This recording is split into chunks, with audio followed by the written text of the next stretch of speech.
की जनता उनको धूल चटाएगी।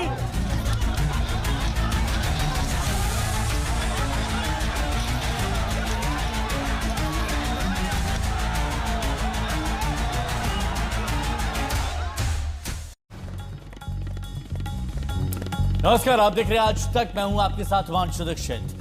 पीएम मोदी के खिलाफ अपशब्द को लेकर पटना और कोलकाता में बीजेपी कार्यकर्ताओं का जबरदस्त प्रदर्शन हुआ। यह प्रदर्शन पटना के कांग्रेस दफ्तर सदाकत आश्रम पर हुआ। बीजेपी कार्यकर्ताओं ने कांग्रेस दफ्तर में घुसने की कोशिश की और इस दौरान जमकर लाठी डंडे चले, तोड़फोड़ की गई। इस दौरान एक दूसरे को पीटने लगे। दोनों दलों के कार्यकर्ताओं ने एक दूसरे पर लाठियां चलाई। लाठियों से मन नहीं भरा तो ईंट पत्थर थे वो एक दूसरे पर फेंकने लगे। कोलकाता में भी कांग्रेस दफ्तर पर बीजेपी का प्रदर्शन हुआ और जमकर प्रदर्शन हुआ। ये जो आप तस्वीरें देख रहे हैं, ये पटना की तस्वीरें हैं। ये कांग्रेस के दफ्तर पटना की तस्वीरें। और यहां पर भी देखिए, हाथों में झंडा, हाथों में डंडा, पुलिसकर्मी वहां पर मौजूद है और ये गेट तोड़ दिया। गेट तोड़ने के बाद सीधे कांग्रेस दफ्तर के अंदर घुसते हुए बीजेपी के ये कार्यकर्ता। बीजेपी कांग्रेस के कार्यकर्ताओं में अलग अलग जगह से झड़प की खबर आ रही है। कोलकाता से भी आपको तस्वीरें दिखाई थी और अभी जो आप तस्वीरें देख रहे हैं, ये तस्वीर है पटना से। और पटना में देखिए किस तरह से यहां पर लड़ाई हुई, किस तरह से कांग्रेस दफ्तर पर बीजेपी कार्यकर्ताओं ने धावा बोला, हाथों में झंडा लिए। बीजेपी के कार्यकर्ता कांग्रेस दफ्तर का सबसे पहले ये गेट तोड़ते हैं। पुलिस वहां पर मौजूद है। ये देखिए, आपको खाकी में वहां नजर आएंगे पुलिसकर्मी, लेकिन पुलिसकर्मी रोकने की कोशिश करते हैं। लेकिन जितने पुलिसकर्मी, उससे कई ज्यादा तादाद में ये बीजेपी कार्यकर्ता हैं जो लाठी डंडों का सहारा लेते हुए कांग्रेस दफ्तर में अंदर घुस जाते हैं। और उसके बाद की तस्वीरें आपके सामने हैं। ये सारा मामला शुरू हुआ जब प्रधानमंत्री नरेंद्र मोदी के लिए अपशब्द निकाले गए, मंच से गालियां दी गई और उसके बाद दोनों ही पार्टियों में घमासान देखने को मिल रहा है। भाई किसने की टिप्पणी? इन्हीं के एजेंट घूमते रहते हैं, करते रहते हैं बदमाशी और फिर यही मुद्दा बनाते हैं ताकि यात्रा से ध्यान हटा सके। ये बौखलाए हुए हैं हमारी इस यात्रा से। इनकी चोरी पकड़ी गई है इसलिए बौखलाए हुए हैं। कौन है जो गिरफ्तार हुआ है, किसका आदमी है, किसने करवाया, उससे पता लगाइए। ये क्या बदतमीजी कर रखी है, गुंडागर्दी कर रखी है सदाकत आश्रम पे। जनता सब देख रही है, पूरा देश देख रहा है भारतीय जनता पार्टी की गुंडागर्दी, और ये चलेगी नहीं गुंडागर्दी ज्यादा देर। अमित शाह जी ने भी ट्वीट किया और कहा है कि इतने निचले आप पूरा देखिए, पूरे सारे मंत्री ट्वीट कर रहे हैं, सबको कहा जा रहा है ट्वीट करने के लिए। तो आप समझिए ना कि कौन करवा रहा है ये सब। तो बीजेपी के प्रदर्शन के दौरान किस कदर तोड़फोड़ हुआ, देखिए आज तक संवाददाता रोहित सिंह की रिपोर्ट। तमाम चीजें जो अब आरोप है कि बीजेपी के कार्यकर्ताओं की तरफ से जो है वो की गई है और इसी को लेकर पूरा बवाल जो है मचा है। और तमाम ये जो पूरा हंगामा मचा, दरअसल कल प्रधानमंत्री मोदी और उनकी माता जी को लेकर जिस तरीके से अब शब्द वाला वीडियो सामने आया, उसके बाद से ही कांग्रेस को लेकर जो है बीजेपी का कार्यकर्ता जो है वो नाराज है। और इधर देखिए पत्थरबाजी कैसे की गई है। आपको कांग्रेस मुख्यालय में यहाँ पर आप देखिए किस तरीके से तमाम जगहों पर आपको पत्थर यहाँ पर नजर आ रहा होगा। इस तरफ भी देखिए किस तरफ से यहाँ पर ईंटों के टुकड़े जो है यहाँ पर फेंके गए हैं। लगातार इस तरीके के आरोप जो है यहाँ पर देखे, तस्वीरें देखिए आप यहाँ पर कांग्रेस मुख्यालय के अंदर में इस तरीके से जो है वो पत्थरबाजी की गई है। और इसको लेकर अब पूरा बवाल मचा हुआ है। कांग्रेस के नेता कार्यकर्ता जो है वो नाराज है कि किस तरीके से कार्रवाई की, ऐसी घटना को अंजाम क्यों दिया गया है। वो लोग साफ तौर पर नजर आ रहा था कि कोई कार्रवाई के मूड में नहीं थे। और फिर जब बवाल बहुत ज्यादा बढ़ गया तो फिर बीजेपी के नेताओं कार्यकर्ताओं को जो है यहाँ से हटा दिया गया है। लेकिन कांग्रेस मुख्यालय में इस वक्त जबरदस्त आक्रोश नजर आ रहा है, जहां पर गाड़ियों के शीशे तोड़े गए हैं, अंदर में पत्थरबाजी की गई है। कई जो लोग हैं कांग्रेस के कार्यकर्ता हैं वो बुरी तरीके से घायल भी हुए हैं पत्थरबाजी में। और पूरा इलाका जो है वो तकरीबन आधे घंटे के लिए जो रण क्षेत्र में तब्दील हो गया था। और फिलहाल अब यहाँ से बीजेपी के कार्यकर्ताओं को हटा लिया गया है और कांग्रेस के नेताओं में नाराजगी नजर आ रही है। जी, तो कुछ देर पहले जब कांग्रेस दफ्तर, जो कि पटना में कांग्रेस दफ्तर है, वहां पर जब बीजेपी कार्यकर्ता पहुंचे थे, तोड़फोड़ की थी, उस वक्त की तस्वीरें हमारे सहयोगी रोहित आपको दिखा रहे थे। एक और बड़ी खबर आपको बताते हैं, पटना में कांग्रेस कि सत्य और अहिंसा के आगे असत्य और हिंसा टिक ही नहीं सकती। मारो और तोड़ो, जितना मारना तोड़ना है, हम सत्य और संविधान की रक्षा करते रहेंगे। ये राहुल गांधी की तरफ से सोशल मीडिया पर एक पोस्ट आता है। अब देखिए, दोनों तरफ से बीजेपी, कांग्रेस, दोनों तरफ से माहौल बदलने की कोशिश में है।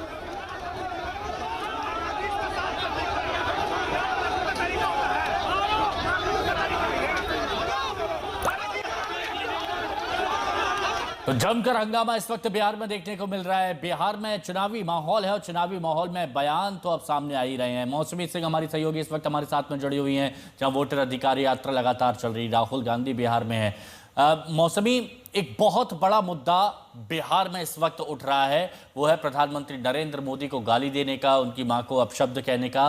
और उस मुद्दे पर अब कांग्रेस, बीजेपी के कार्यकर्ता भी आमने सामने हो गए हैं और उनके पीछे ट्वीट और मैसेज भी दिए जा रहे हैं। क्या माहौल है अभी? बिल्कुल, देखिए हिमांशु, ये पहली बार नहीं है जब प्रधानमंत्री के ऊपर जो अभद्र टिप्पणी हुई है उसको बीजेपी ने जनता के बीच उसके खिलाफ गई है और कांग्रेस को इसका खामियाजा उठाना पड़ा है। चाहे मनीशंकर अय्यर हो या सोनिया गांधी का मौत का सौदागर वाला जो बयान है, उसको बीजेपी ने अपने तरीके से सियासी रूप से बुनाया है और कहीं ना कहीं जनता में एक भावनात्मक अपील करने की कोशिश की है। वही चीज हम लोग देख रहे हैं कि बिहार में भी हो रही है। अभी ये यात्रा गोपालगंज में पहुंच गई है। कुछ ही देर में प्रेस वार्ता यहाँ पे होनी है। जाहिर तौर पे ये सवाल भी कांग्रेस पार्टी से पूछा जाएगा। हालांकि कांग्रेस पार्टी इस पूरे मसले को ज्यादा तूल देने के मूड में नहीं लग रही है। सचिन पायलट से हमने बात की, तमाम नेता कह रहे हैं ना तो वो कांग्रेस का कार्यकर्ता था, यात्रा वहां से निकल गई थी, मन से कौन क्या बोल दिया ये हम लोग को इसके बारे में इसके लिए हम लोग जिम्मेदार नहीं है। तो इस तरह की बात कही जा रही है। अब देखना ये है कि क्या वाकई में ये मुद्दा लोगों तक भी जाता है कि इस तरीके से प्रधानमंत्री के मान देखना होगा।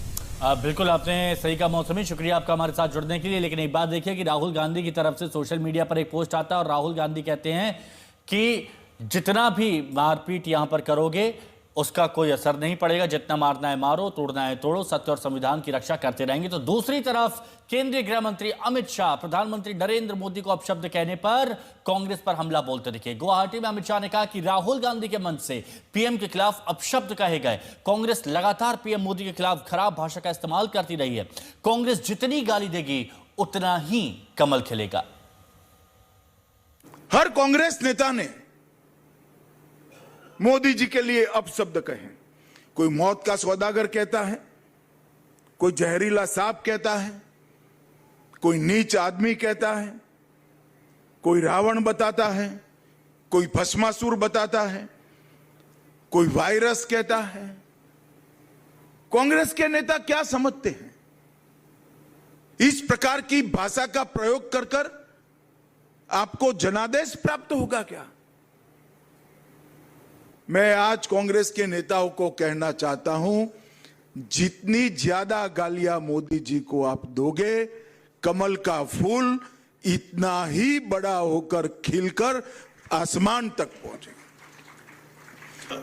प्रधानमंत्री नरेंद्र मोदी जी की स्वर्गीय माता जी के लिए जो अपशब्द कहे गए, उसकी मैं हृदय से निंदा करता हूं और मैं पूरे देश की जनता को भी कहना चाहता हूं कि जिस प्रकार की राजनीति, मुद्दा विहीन विरोध की राजनीति, नकारात्मक राजनीति, घृणा की राजनीति श्री राहुल गांधी ने शुरू की है, वो हमारे सार्वजनिक जीवन को ऊंचाई नहीं देगी, गर्त में ले जाएगी। भारत की राजनीति में कांग्रेस के नेता राहुल गांधी ने जिस प्रकार से घृणा और तिरस्कार की नकारात्मक राजनीति की शुरुआत की है, उसका निम्न स्तर का एक प्रदर्शन उनकी घुसपैठिया बचाओ यात्रा में देखने को मिला। एक घुसपैठिया बचाओ यात्रा जो उन्होंने बिहार में निकाली है, उसमें राहुल गांधी के स्वागत के मंच पर से नरेंद्र मोदी जी की स्वर्गीय माता जी के लिए अपशब्द बोलकर सबसे घृणित काम कांग्रेस के नेताओं ने किया है। मोदी जी की माता जी का जीवन एक गरीब घर में अपने सभी संतानों को संस्कारित कर कर ऐसे स्तर पर पहुंचा जाए कि बेटा विश्व का नेता बने, ऐसे जीवन को अपशब्दों से बोलना ये भारत की जनता कभी सहन नहीं कर सकती। और इससे ज्यादा राजनीति में सार्वजनिक जीवन का कोई पतन नहीं हो सकता। और मैं आग्रह भी करना चाहूंगा राहुल गांधी जी के कि जरा भी शर्म बची है तो मोदी जी की, उनकी स्वर्गीय माता जी की और देश की जनता की जरूर माफी मांगे आप। तो यूपी के सीएम योगी और हरियाणा के मुख्यमंत्री नायब सिंह सैनी ने भी इसको लेकर कांग्रेस को घेरा। मुख्यमंत्री योगी ने कहा कि यह कांग्रेस के नैतिक पतन की पराकाष्ठा है। इंडी गठबंधन के नेताओं के द्वारा प्रयुक्त किए जा रहे इस प्रकार के अमर्यादित आचरण का जवाब लोकतांत्रिक तरीके से देगी वहां पर, और आने वाले समय में इस प्रकार के अमर्यादित आचरण करने वाले लोगों को पूरी तरीके से खारिज करने का कार्य करेगी। क्योंकि कोई भी सभ्य समाज इस प्रकार की भाषा को स्वीकार नहीं कर सकता। इंडी गठबंधन के लोग अरे किस प्रकार की अभद्र भाषा का प्रयोग इन्होंने किया है। देश के यशस्वी प्रधानमंत्री, दुनिया के सर्वमान्य नेता, अरे मोदी जी ने गरीब व्यक्ति के हित के अंदर काम कर रहे हैं।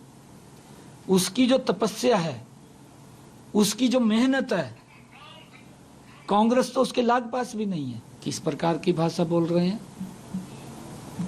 देश से माफी मांगनी चाहिए, क्योंकि ये फ्रस्ट्रेशन में आ गए इंडी गठबंधन के। इस तरीके से गाली गलौज करना, वो भी देश के प्रधानमंत्री के लिए, ये कतई कोई स्वीकार नहीं कर सकता।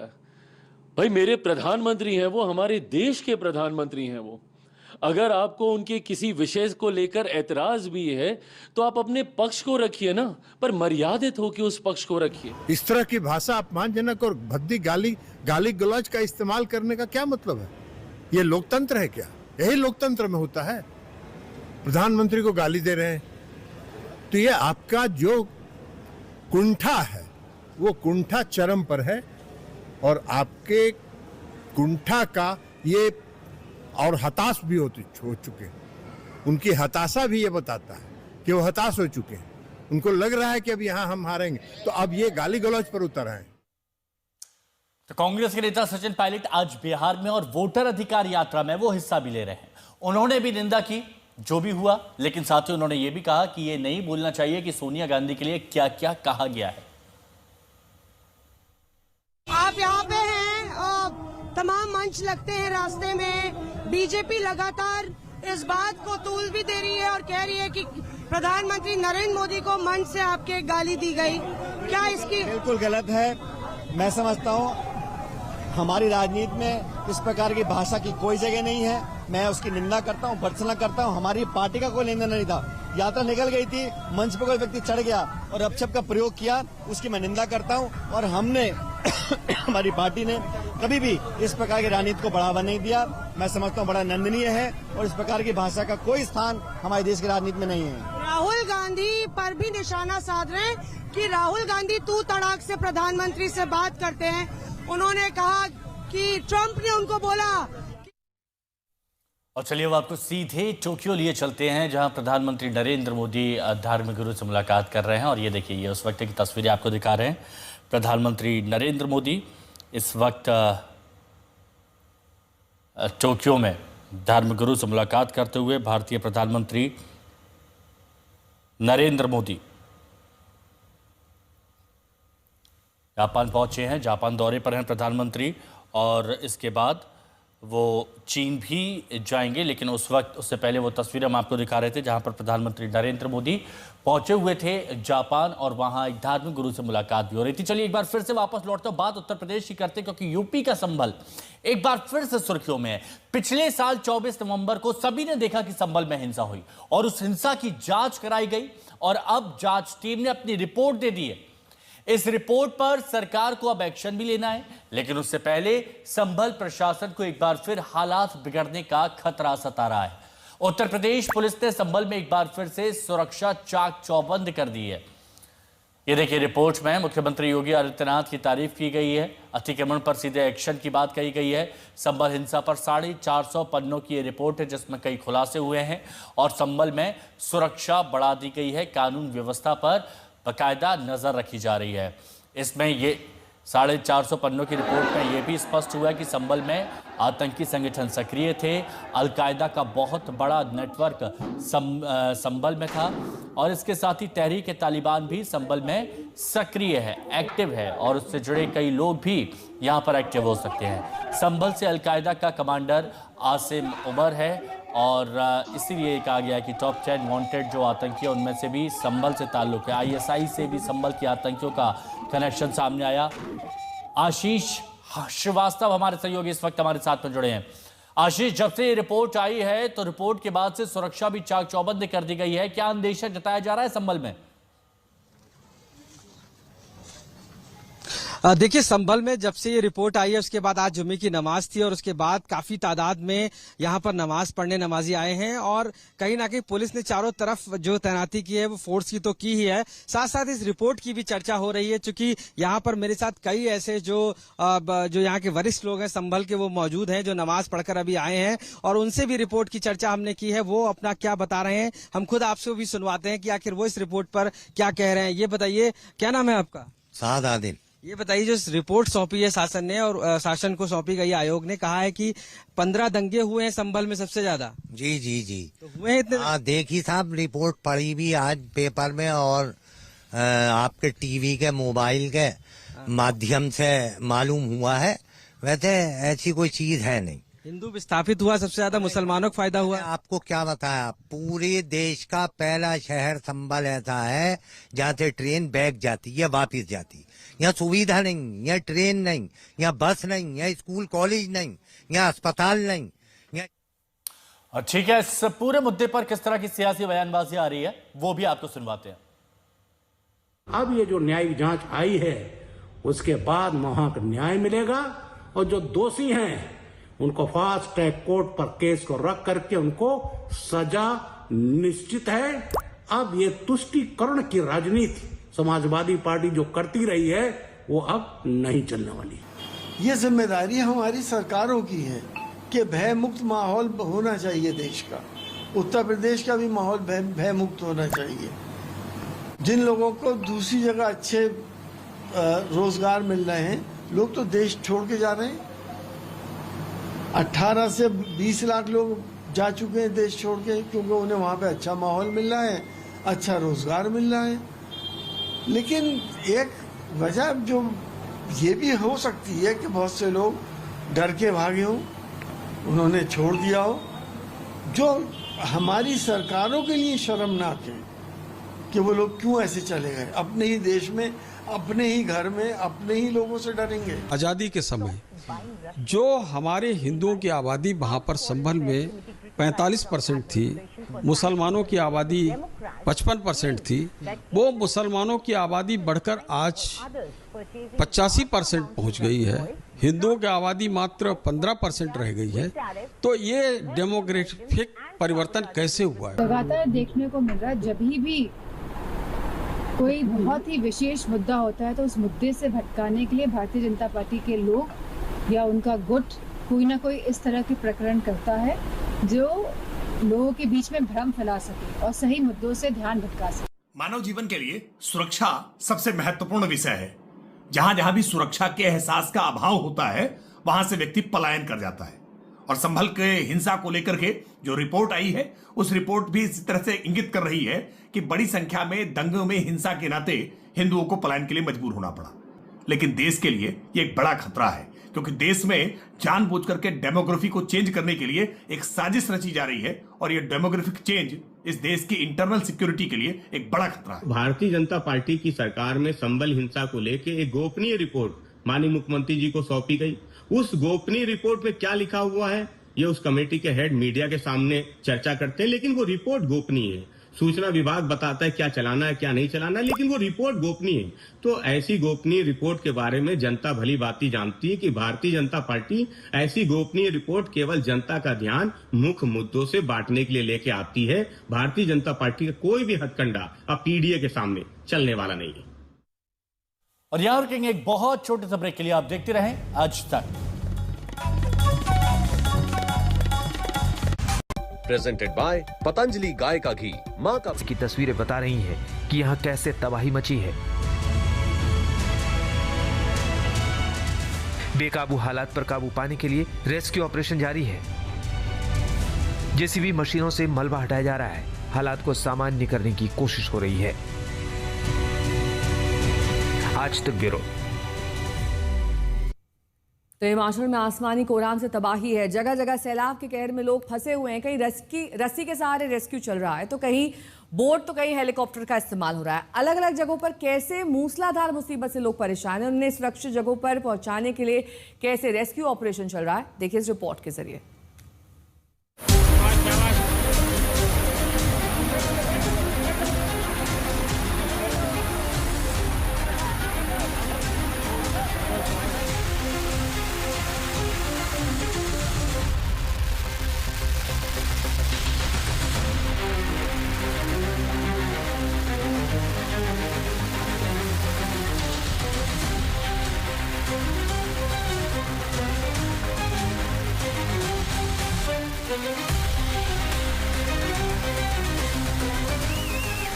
पानी का तेज बहाव और रस्सी के सहारे रेस्क्यू ऑपरेशन।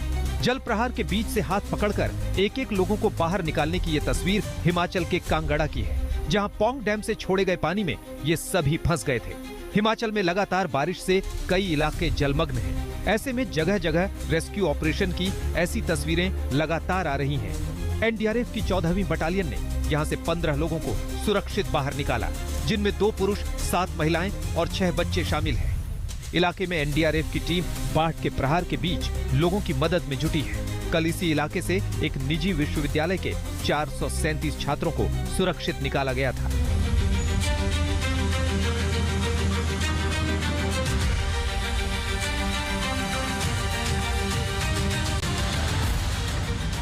अब मंडी से आई तबाही की ये तस्वीर देखिए। यहाँ मूसलाधार बारिश ने पूरे इलाके को हिलाकर रख दिया। पूरी की पूरी सड़कें बह गई हैं। जगह जगह हादसे की ये तस्वीरें बता रही हैं कि यहाँ कैसे तबाही मची है। बेकाबू हालात पर काबू पाने के लिए रेस्क्यू ऑपरेशन जारी है। जेसीबी मशीनों से मलबा हटाया जा रहा है। हालात को सामान्य करने की कोशिश हो रही है। मनाली में फिर मौसम की मार देखी जा रही है। लाहौल स्पीति में बाढ़ और लैंडस्लाइड से हालात खराब हैं। सड़कें टूट चुकी, कई गांवों का संपर्क पूरी तरह कट गया है। ऐसे में सेना के चॉपर की मदद से 4 गंभीर मरीजों को केलांग से एयरलिफ्ट कर कुल्लू अस्पताल लाया गया। हिमाचल प्रदेश में बारिश और बाढ़ से अगर कहीं सबसे ज्यादा नुकसान हुआ है तो मनाली में है, और आज तक की टीम जो है वो मनाली पहुंची। और आप देख सकते हैं ओल्ड मनाली है ये, और कितना यहाँ पे डेवस्टेशन हुआ है, कितना डैमेज हुआ है कि एक पूरा पुल जो था जो कनेक्ट करता था इस एरिया को, वो पूरा पुल जो है नीचे बैठ गया है, डैमेज हो चुका है, टोटली नॉन मोटरेबल रह गया है, और लोग जो है यहाँ क्रॉस करके जा रहे हैं। और इस तरफ आप देखिए कि अगर तस्वीरें, तो ये दुकानें किस तरह बैठ गई हैं। ये सारी दुकानें डैमेज हो चुकी हैं बुरी तरह। ये दुकानें हवा में लटक रही हैं। लोगों के रोजगार थे, कम से कम 8 से 10 दुकानें हैं जो पूरी तरह ध्वस्त हो गई हैं। तो इतना इम्पैक्ट था इस एरिया में बारिश का, क्योंकि ये ब्यास रिवर है। अगर कैमरा पर्सन गुंजीत दिखाएंगे, ये ब्यास रिवर है। अभी भी थोड़ी थोड़ी बारिश हो रही है, लेकिन उस दिन परसों इस तरह का मंजर था कि पूरी ये पानी यहाँ तक आके इसने पूरा मार मारी थी और पूरा इस एरिया को डैमेज कर दिया था, बुरा हाल कर दिया था। अभी भी काफ़ी सेवाएं यहाँ नहीं हैं। ये यहाँ पे रोड था, लोग यहाँ पे जाते थे, लेकिन हालात यहाँ पर ये बने हुए हैं कि टोटल डेवास्टेशन है। और आज तक की टीम एक्सक्लूसिवली आपको दिखा रही है कि किस तरह ये ओल्ड मनाली में डैमेज हुआ है। हिमाचल में कुदरती प्रहार से जमकर आफत आई है। महीनों से लगातार तबाही की तस्वीरें आ रही हैं। मौसम विभाग के अनुसार मौसम की मार से तत्काल राहत नहीं मिलने वाली है। ब्यूरो रिपोर्ट, आज तक। रुके यहाँ छोटे से ब्रेक के लिए, फौरन होंगे हाजिर। देखते रहिए आज तक।